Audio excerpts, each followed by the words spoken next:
adhimisho la sadaka ya misa takatifu asubuhi ya leo. Leo katika neno la Mungu tunafundishwa tusihukumu kabla ya kumsikiliza mtu, wala tusitie mtu hatiani kabla ya kumsikiliza yeye pamoja na wale washtaki wake. Bwana wetu Yesu Kristo mwenyewe amefanya hilo baada ya Petro kumkana. Yesu kabla ya kumpa madaraka mazito amemwita akamuuliza mara tatu kama anampenda. Petro anakiri waziwazi kwamba Bwana, wewe wajua nakupenda, na amemuuliza mara tatu. Petro alisikitika kwa sababu ameulizwa mara tatu, lakini Yesu alifanya hivyo kwa makusudi kabisa, kwa sababu tukitaka kupata majibu sahihi katika jambo lolote lazima kuwe na watu watatu, au lazima kuhoji watu zaidi ya wawili au watatu. Namba tatu ni namba timilifu. Kwa hiyo Yesu anapomuuliza mara tatu, Petro yeye anahuzunika alipoulizwa mara ya tatu, lakini Yesu alitaka kupata uthibitisho sahihi kwamba je, anampenda kweli. Basi Yesu akamkabidhi jukumu kubwa la kuchunga na kulisha kondoo, na kazi hiyo alifanya kwa moyo wake wote. Mtume Paulo katika somo la kwanza tutasikia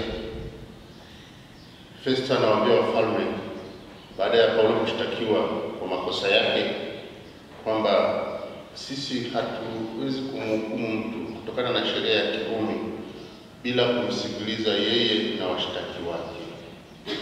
Na ndipo Paulo analetwa mbele ya hukumu pamoja na washtaki wake. Lakini basi washtaki wake wanakosa hoja ya msingi ya kumhukumu Paulo, inabidi kesi yake iahirishwe tena. Kumbe basi utaona hayo yalikuwa ni masingizio kwa Paulo kwa sababu ya kazi alikuwa anaifanya, na hivyo basi haki imetendeka ya kutaka kusikilizwa yeye na wale wanaomhukumu, lakini basi hawakuweza kufaulu katika nia yao hiyo ovu. Kumbe na sisi tujifunze ya kwamba kabla ya kukimbilia kwenye hukumu, kabla ya rush to the judgment au conclusion ya jambo, tusikilize kwanza. Sikilize pande zote. Mara nyingi binadamu ana tabia kusikiliza upande mmoja na kutoa hukumu. Anasikiliza upande mmoja na kuhukumu. Kumbe mara nyingi tunakosea. Sikiliza pande zote. Sikiliza yule anayetuhumiwa na yule anayetuhumu. Kwanza walete pamoja. Mara nyingi watu wanaogopa. Kisha mtu anaogopa kuletwa pamoja na yule ambaye anamtuhumu, ujue kwamba anayosema ni uongo. Anayosema ni uongo. Walete pamoja, alafu waulize. Utapata majibu ya kweli. Akikataa basi hamna haja ya hukumu. Kwa hiyo tusio tunahukumu watu bila kupata uhakika na ukweli. Tujifunze hilo kutoka katika neno la Mungu siku ya leo. Tumuombe Mungu atujalie tuwe watu wa haki daima na kuwapenda watu kwa mapendo makuu. Leo tunaadhimisha Ijumaa ya kwanza ya mwezi, tutafakari mapendo makuu ya Bwana wetu Yesu Kristo aliyotuonyesha katika maisha yake hapa duniani na hata msalabani. Tumuombe Mungu na sisi atujalie tuwe na upendo kama huo wa Bwana wetu Yesu Kristo wa kutoa uhai wake kwa ajili yetu sisi, na sisi tuwe tayari kutoa uhai wetu kwa ajili ya ndugu zetu. Wewe ulitumwa kuwaponya wanaotubu moyoni, Bwana utuhurumie. Wewe ulikuja kuwaita wakosefu, Kristo utuhurumie. Wewe unayeketi kuume kwa Mungu Baba ukituombea, Bwana utuhurumie. Mungu Mwenyezi atuhurumie, atusamehe dhambi zetu, atufikishe kwenye uzima wa milele. Amen. Tuombe.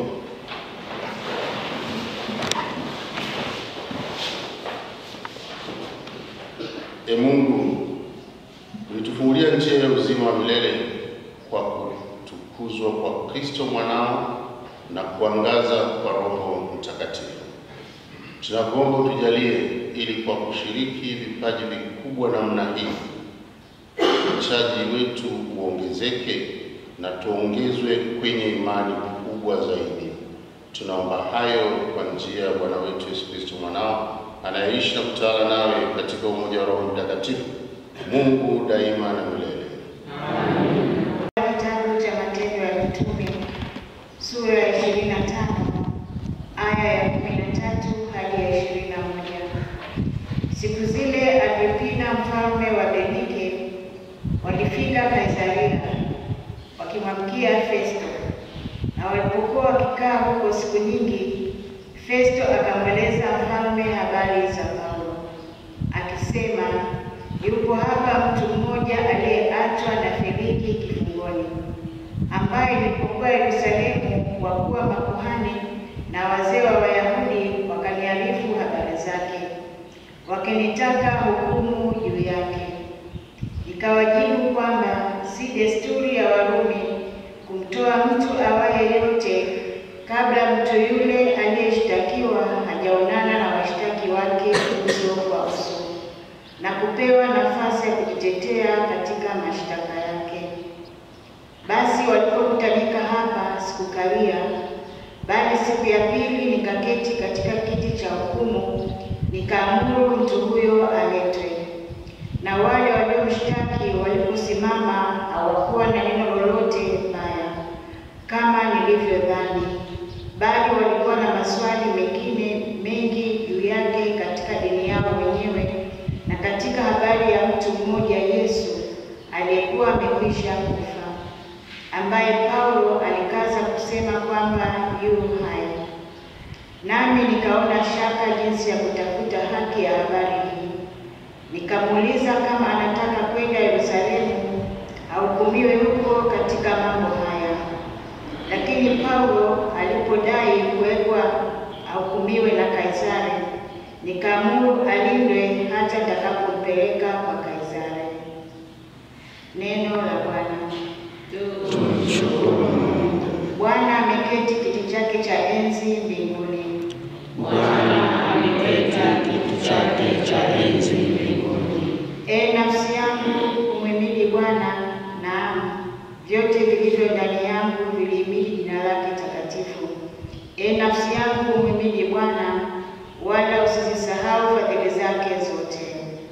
Bwana ameweka kiti chake cha enzi mbinguni. Maana mbingu zilivyonika juu ya nchi, kadiri ile ile rehema zake ni kuu kwa mchao.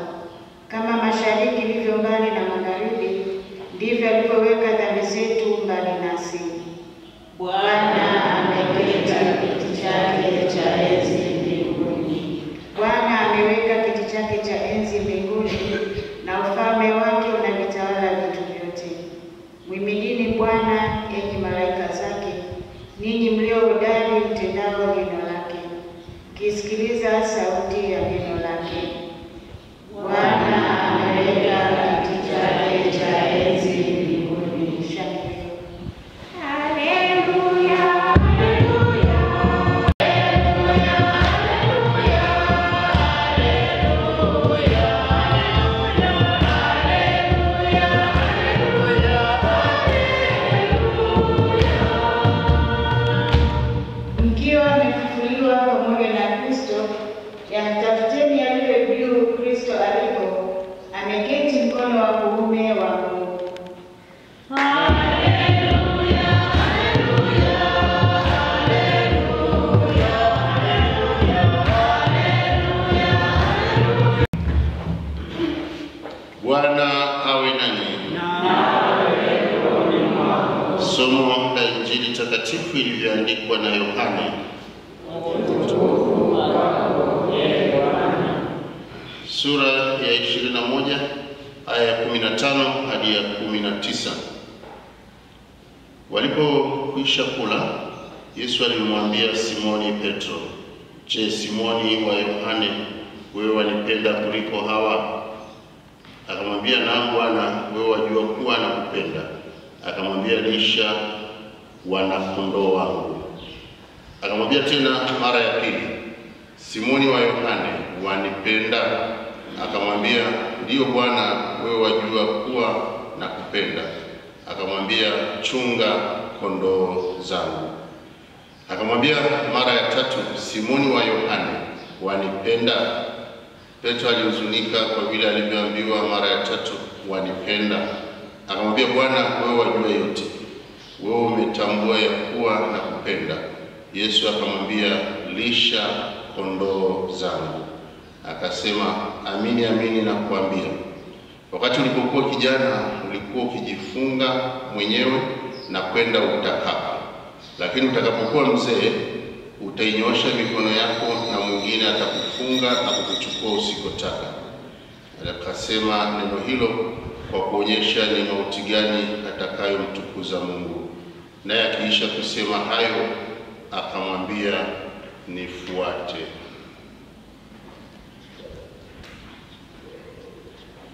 Neno la Bwana.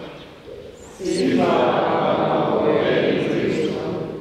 Dhambi zetu ziondolewe kwa Injili tuliyoisoma. Amina.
Bwana, tunakuomba uitazame kwa huruma dhabihu hii ya taifa lako, na ili ikupendeze kikamilifu, Roho Mtakatifu aje azitakase dhambi zetu. Tunaomba hayo kwa njia ya Kristo Bwana wetu. Amina. Bwana awe nanyi. Nawe rohoni mwako. Inueni mioyo. Tumeinua kwa Bwana. Tumshukuru Bwana Mungu wetu. Ni vema na haki. Kweli ni vema na haki, tendo la kufana la kuleta wokovu. Tukushukuru wewe daima na popote, Bwana Baba uliye mtakatifu, Mungu mwenyezi wa milele. Kwa maana Bwana Yesu, mfalme wa utukufu, mshindi wa dhambi na mauti, amepaa juu mbinguni, huku malaika wakimstaajabia. Mpatanishi kati ya Mungu na wanadamu, hakimu wa ulimwengu na Bwana wa majeshi, amepaa sio kwa kusudi la kuachana na unyonge wetu, bali ili sisi tulio viungo vyake tukae tukiamini kwamba tutamfuata huko alipotutangulia, yeye aliye kichwa chetu na asili yetu. Kwa sababu hiyo, katika upeo wa furaha ya Pasaka ulimwengu mzima unashangilia, lakini pia nguvu za mbinguni na majeshi ya malaika wanaimba upenzi wa utukufu wako, wakisema bila mwisho: Mtakatifu, mtakatifu, mtakatifu, Bwana Mungu wa majeshi, mbingu na dunia zimejaa utukufu wako. Hosana juu mbinguni. Mbarikiwa anayekuja kwa jina la Bwana. Hosana juu mbinguni. Bwana kweli mtakatifu na chemichemi ya utakatifu wote, tunakuomba uvitakatifuze vipaji hivi kwa nguvu ya Roho wako, ili viwe kwetu mwili na damu ya Bwana wetu Yesu Kristo, aliyetuamuru tuadhimishe mafumbo haya. Yeye alipotolewa na kuingia kwa hiari katika mateso yake, alitoa mkate na akikushukuru aliubariki, akaumega na akawapa wafuasi wake akisema, twaeni mle nyote, huu ndio mwili wangu utakaotolewa kwa ajili yenu.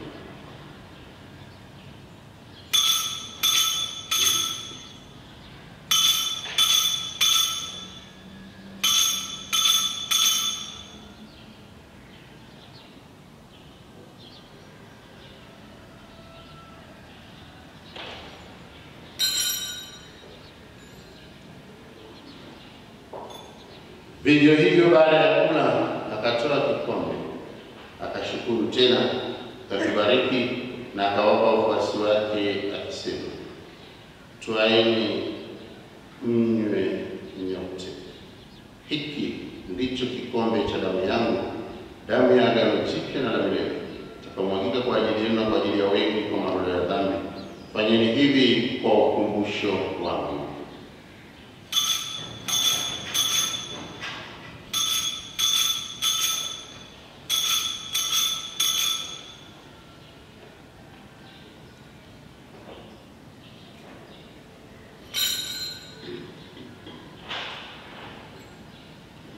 Tutangaze fumbo la imani. Bwana, tunatangaza kifo chako na kutukuza ufufuo wako mpaka utakapokuja. Kwa hiyo, Bwana, tunapoadhimisha ukumbusho wa kifo na ufufuo wake mwanao, tunakutolea mkate wa uzima na kikombe cha wokovu. Tunakushukuru kwa kuwa umetustahilisha kusimama mbele yako na kutumikia. Pia tunakusihi kwa unyenyekevu ili kwa kushiriki mwili na damu ya Kristo tukusanywe na Roho Mtakatifu tupate kuwa jamaa moja. Bwana, tukumbuke kanisa lako lililoenea kote duniani, ulikamilishe katika mapendo pamoja na Baba Mtakatifu wetu Leo wa 14 na askofu wetu mkuu Beatus Kinyaia, askofu msaidizi Uligoli Kiongozi na wakileo wote. Umkumbuke mtumishi wako marehemu Rose Pius uliyemwita kwako miaka 13 iliyopita kutoka dunia hii. Mjalili alishirikishwa kifo cha mwanao wa ubatizo, ashiriki pia ufufuo wake. Wakumbuke pia ndugu zetu marehemu wote tunaombea katika misa hii na waliofariki dunia wakiwa na tumaini la ufufuko. Marehemu wote waliofariki dunia katika huruma yako wako kwenye nuru ya uso. Tunakuomba tuhurumie sisi sote, pamoja na Maria Bikira mwenye heri mama wa Mungu na Mtakatifu Yosefu mume wake Bikira, mtume wenye heri, Mtakatifu Gema Galgani, somo na msimamizi wa jimbo letu, Mtakatifu Petro, somo na msimamizi wa parokia yetu, na watakatifu wote waliopendeza tangu kale, mstahili kushiriki uzima wa milele na kukusifu na kutukuza kwa njia ya mwanao Yesu Kristo.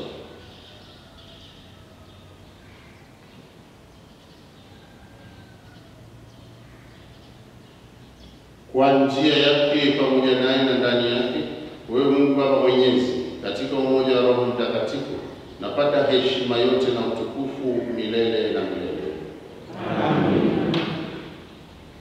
Kwa kulitia agizo la Mwokozi wetu na tukifuata mafundisho yake ya kimungu, tunathubutu kusema: Baba yetu uliye mbinguni, jina lako litukuzwe, ufalme wako uje, utakalo lifanyike duniani kama mbinguni. Utupe leo mkate wetu wa kila siku, utusamehe makosa yetu kama tunavyowasamehe na sisi waliotukosea, usitie katika kishawishi, lakini utuokoe na maovu. Bwana, tunakuomba tuokoe katika maovu yote. Tujalie kwa wema amani maishani mwetu, kusudi kwa msaada wa huruma yako tuokolewe daima na dhambi, wala tusifadhaishwe na jambo lolote, tunapotazamia tumaini lenye heri na ujio wa Mwokozi wetu Yesu Kristo.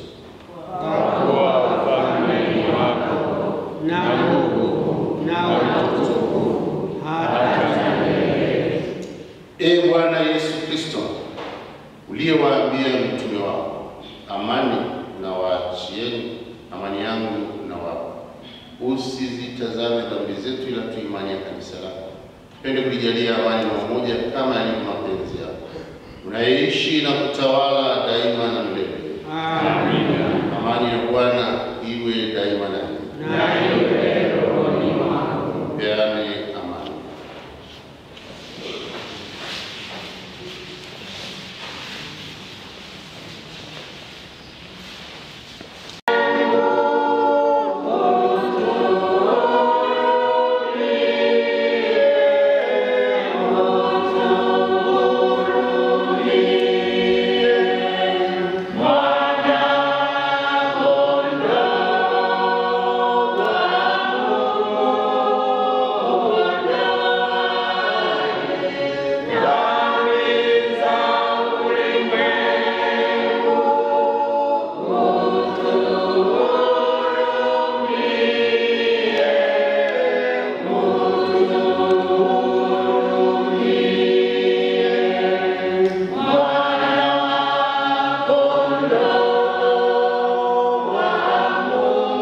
heri yao walioalikwa kwenye karamu ya Mwana-Kondoo.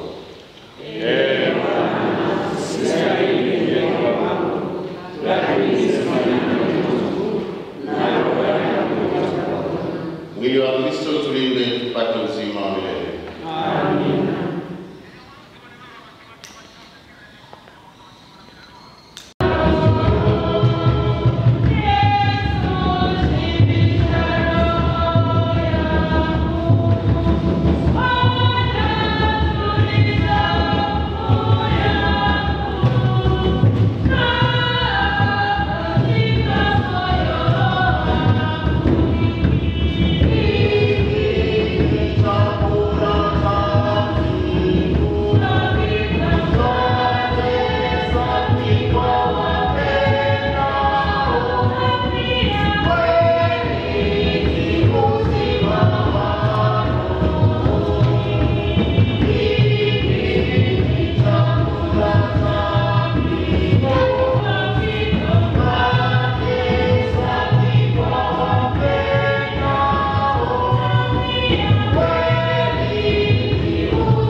Ee Mungu, unatutakasa na kutulisha kwa sakramenti zako.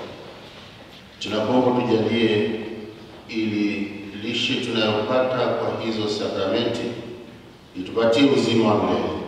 Tunaomba hayo kwa njia ya Kristo Bwana wetu. Amina. Baba na Mwana na Roho Mtakatifu. Amina. Nendeni na amani ya Kristo. Haleluya, haleluya.